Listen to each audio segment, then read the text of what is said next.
love that writing, that old writing. It's beautiful.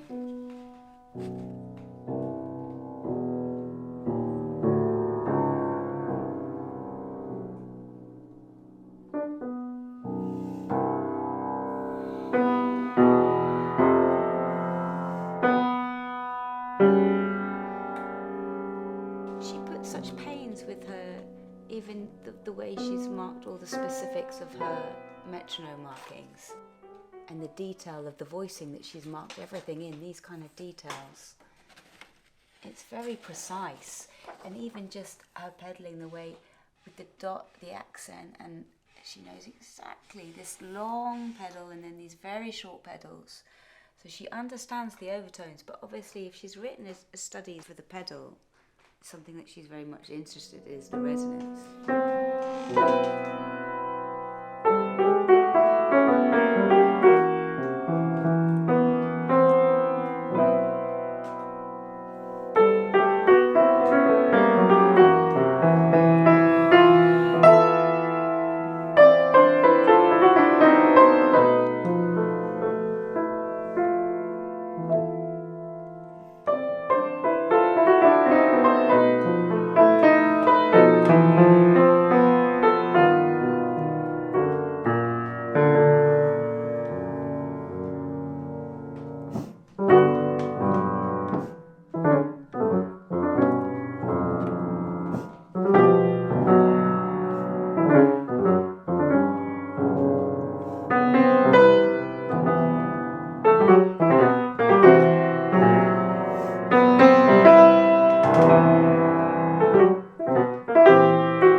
Is it's so well formed, such small motifs and so well formed, but also that she really understands what she's doing with the pedal. So she's so specific, and just the way, it's just an example of what she's doing with the harmony again, where she has a really long holded note, so she's right up top from here, doing this final climax,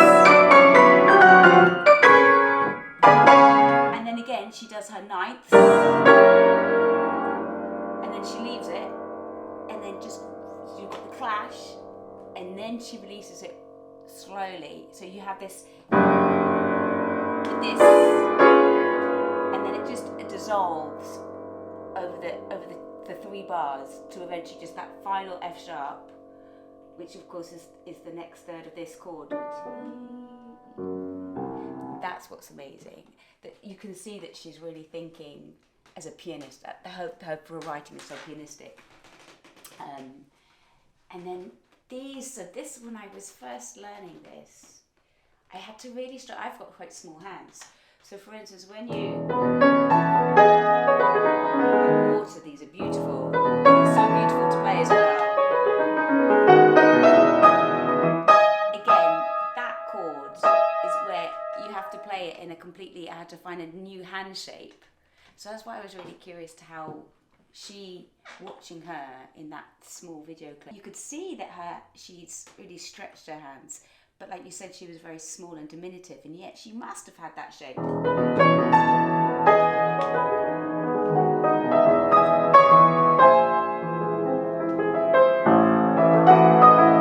another one coming up, where again, it's not just a simple, it's that shape again.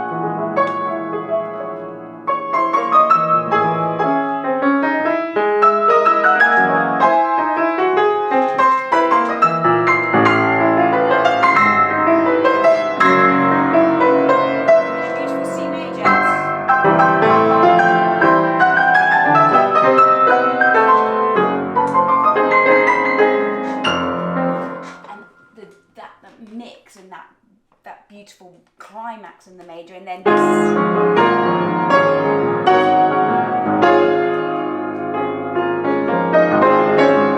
Again, that's my favourite hit, I think, of the whole thing. Because we come from E major, and then we're on the flat side again, which is E major so bright, and then that change to the D flats. And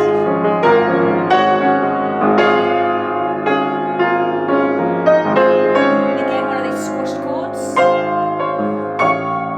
And then right again back to E major again.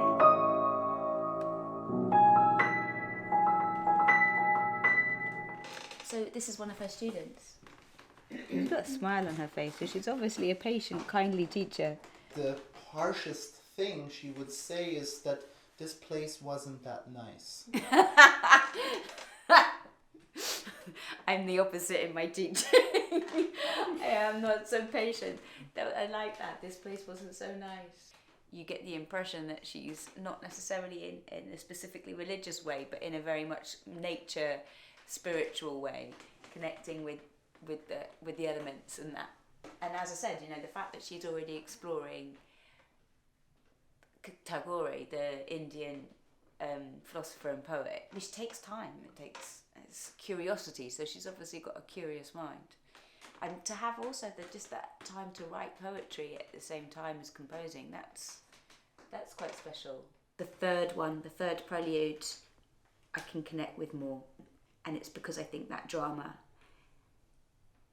and the way it ends, it's such a dialogue. And this one as well, for its form, is so cleverly, this so succinct.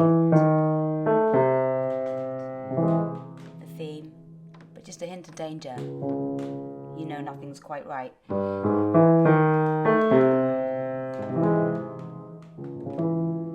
then taking it into the soprano.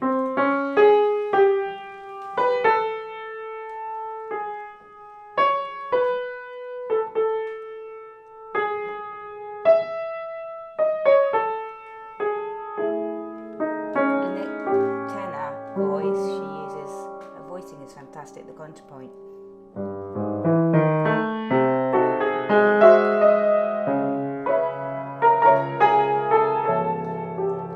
Low notes.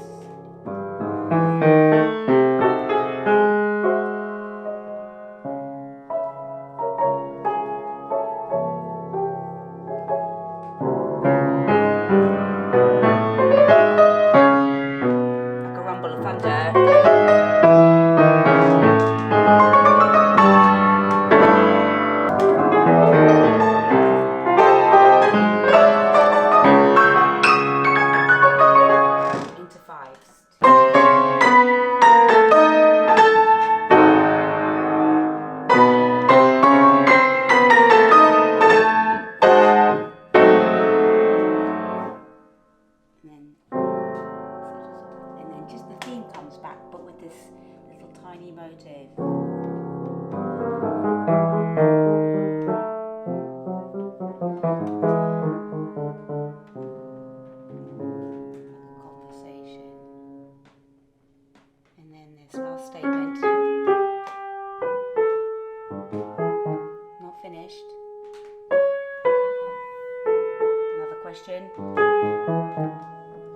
And then the conclusion.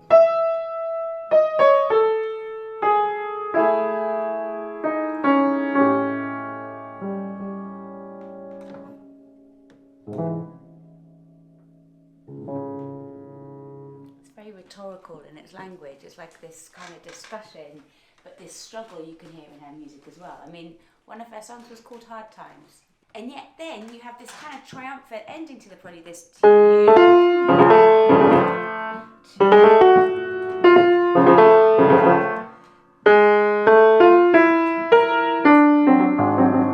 again these cross rhythms. And then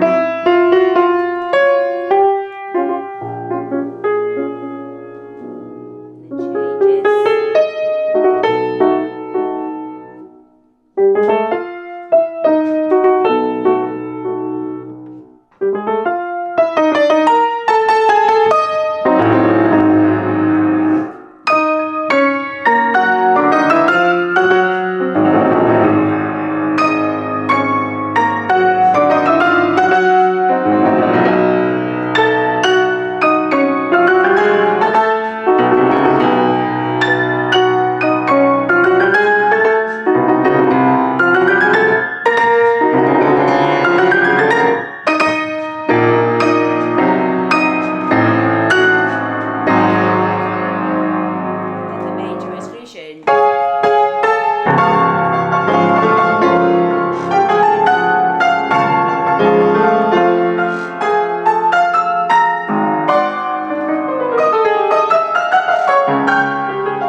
each one is such a crystal gem. I mean, Preludes are so short, but short stories I think are always the hardest to write because you have to condense all the material, and that can be harder than writing a big structure of a sonata and a symphony. And so she goes from, you know, that opening, that really dark opening of this one, the B minor, to that ending with this just beautifully dramatic but triumphant and positive.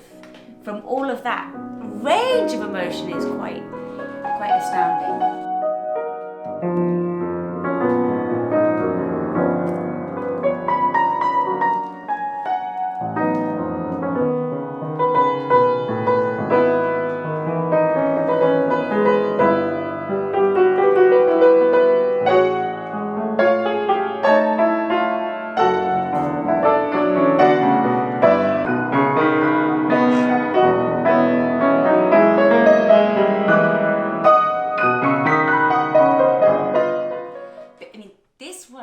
Much longer, that legend, compared to the Preludes. It's much trickier. The Preludes are much more concise in their writing. She loves, again, these cross multiple rhythms. Again, that's something I think that's from Scriabin, very much. But this one harmonically is it's challengingly spaced. But she has that ability to, I mean, she's a pianist, composer, because she has that register use. Ends with these really low chords.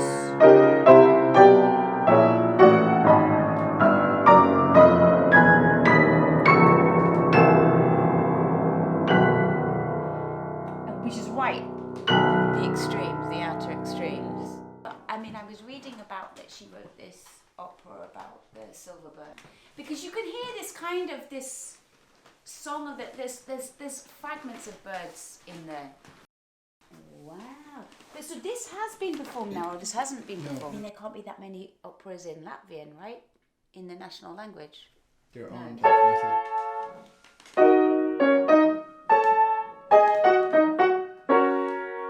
Yeah, there's the same harmonies.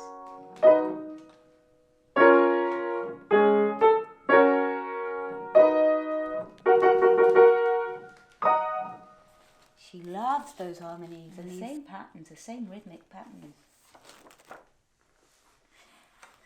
It has to be performed. I had to start when I first was learning, and I was like, does she really mean that? And then I realised that when it kept occurring, yes, she really means that.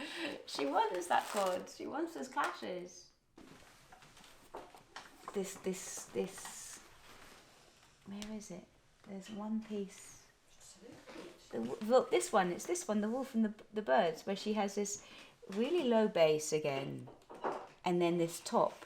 And she obviously loves these kind of opposites in registers. That's obviously something that she's, and you can see that with just, I mean, who would write a piece about the wolf and the bird? I mean, I know Prokofiev wrote that, but in such a juxtaposition, it's interesting.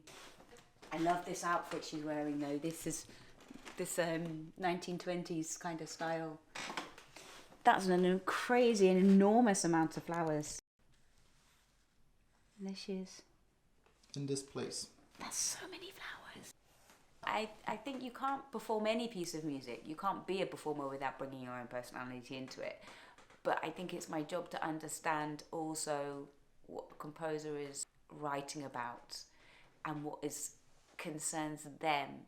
And that's why it's fascinating to be here and to hear about her flowers and to hear all about her teaching, because then you build up a bigger picture, and that's what's so important, to get close to any composer. I mean, even to just see the nature around. That's what's inspiring a composer, and that's how you really dig deep into what's going underneath. And in that sense, just listening to the songs, listening to the words of the songs, all of that is part of your study, and you get then a bigger insight and understanding into what they're about, and then you find your own connection to what you might have that you can connect with, I suppose. But what I think grabbed me instantly about Garūta's music is that it's so intense. That's something that I'm very much part of my personality, and that emotion that's very raw.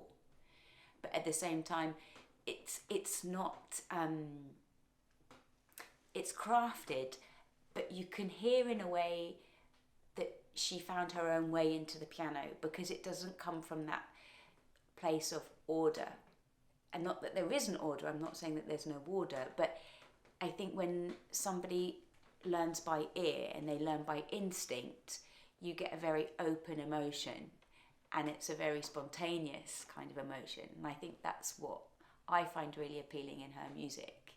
And then when I read about the way she learnt music as a child, and that she absorbed the world around her and put that into her music, then that makes much more sense for me, and it gives me something that I can hold on to.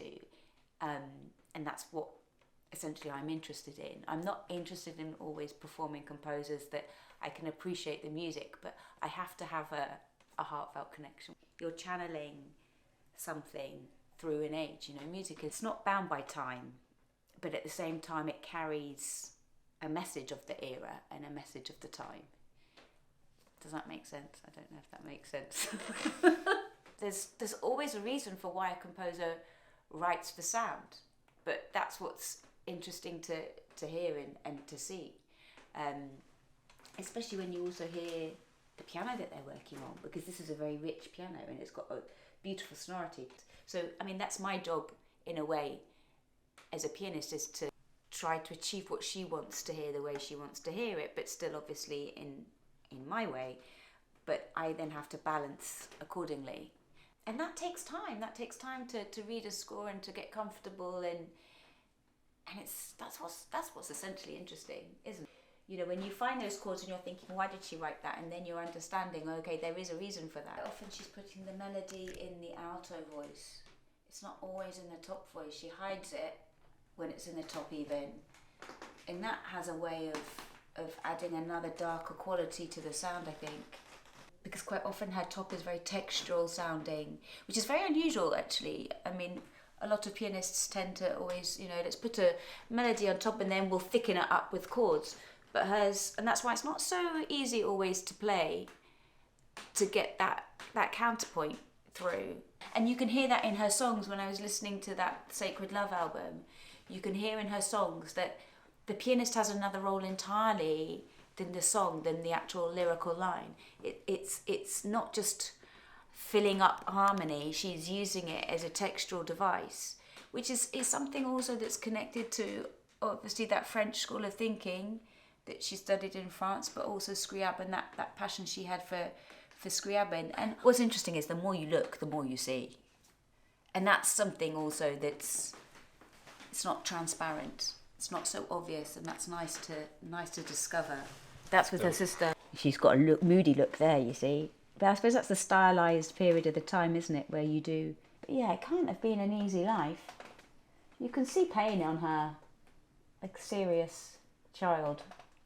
There's a lot going on in that brain. See, I was exploring in general Baltic music. So I was exploring Estonian specifically, Lithuanian and Latvian music, and of course I knew that Latvia had a very strong culture of singing and song, and that interested me. And then actually I really wanted to explore the idea of strong women in the Baltic states, because we don't talk about that, but that's actually, it's something that's very much in Eastern European culture. So, and then actually I was discussing it with my piano teacher, and she'd also heard the Preludes. It was more important for me to get right into the scores straight away, but the only scores I could get hold of were these Preludes. These ones I think have the most detail from the scores that I've seen in terms of markings and the pedalling and the articulation and all the indications of the moods and even the metronome markings and tempos. The last one is incredibly fast, her metronome marking, and slightly on the far side, but that's what started it. And it's a journey. It's always a journey. You love at first sight, but then that gets deeper and deeper. So I think that's how really I got into that music that way. And interesting also, just looking now, that she writes first. Of course, she's very much a nationalist, But you can see that she's putting it in, even here, look, that she doesn't write it in German first or French first. She writes in Latvian first, then French, then German. That's interesting. You don't see that often. And that takes pains to do that, because that's not necessarily a popular thing to do at that time. Most composers would just, put it in French potentially. But to put it in the 3 languages, you can see that she wants her music to say something about her country and her land. And her language. That's obviously important to her. And I'm guessing French next because of her influence from studying in France. Because there's no German indication. If people listen to the Preludes, they'll be more interested in listening to her other works and to understanding also about what she has to say about nature and about Latvia, essentially, because that's clearly important for her, keeping that national song alive. That's clear from her writing and from her poetry and her sense of humanity. She's obviously a real humanist. That comes across. That struggle as well, that struggle between dark and light.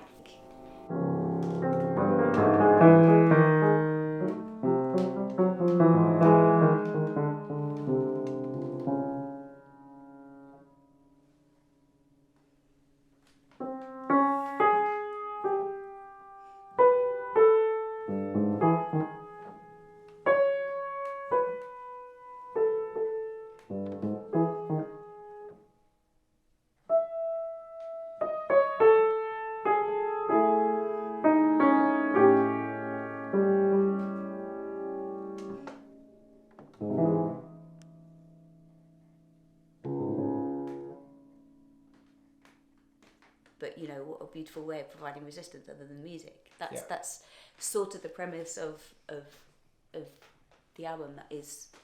That's why I'm exploring these particular composers in a trio. So because I want this Estonian female composer and Patriks, a Polish-Lithuanian composer, because they all had this ability to write music to toe the party line officially, but at the same time hate that party line, but not be so outspoken that they couldn't get away with what they were doing. But I think as women you have to be that much more diplomatic, and they all had that diplomatic element of keeping under the radar slightly. Instead of shouting about it and going, okay, we're going to just skip and go exile or try and get out, like a lot of composers did, the importance of keeping that musical song alive and resisting in their own particular way. And that takes quite a lot of skill. It's not that ability to sort of keep going, keep working, not in ideal situations, but to never give up, I suppose, is what I'm saying. Durability. And that takes strength of character.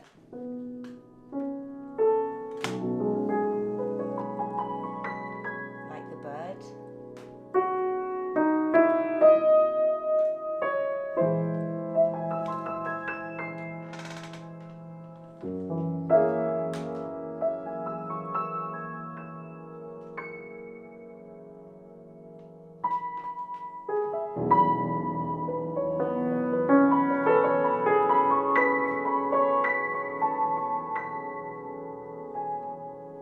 Again, her use of pedal.